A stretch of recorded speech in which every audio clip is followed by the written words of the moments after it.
Syedaralun, sejak beberapa waktu lalu, Desa Krungculitimu, Kuala Biren ditetapkan sebagai Desa Wisata Syariah. Penetapan tersebut dilakukan Dinas Kebudayaan dan Pariwisata Aceh untuk segera dikembangkan dan ditata serta dikelola sebaik mungkin. Kepala Desa Krungculitimu Sri Kumar pada Selasa 29 November 2022 mengatakan, sejak belasan tahun lalu, Krungculitimu dikenal dengan objek wisata di Biren yang berkembang secara alami. Namun, sejak beberapa tahun terakhir, objek wisata pantai di kawasan desa tersebut seakan hilang.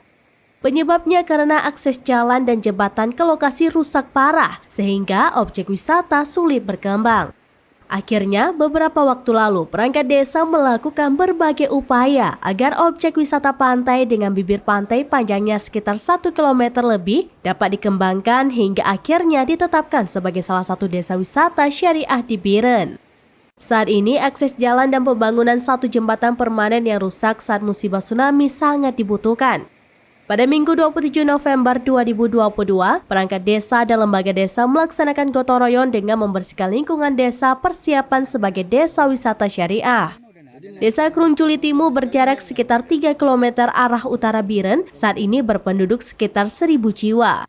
Di sebelah timur berbatasan dengan Desa Ujung Blang, sebelah barat dengan Krungculi Barat, sedangkan sebelah selatan dengan Desa Lo Awe Awe dan sebelah utara dengan Laut Selat Malaka.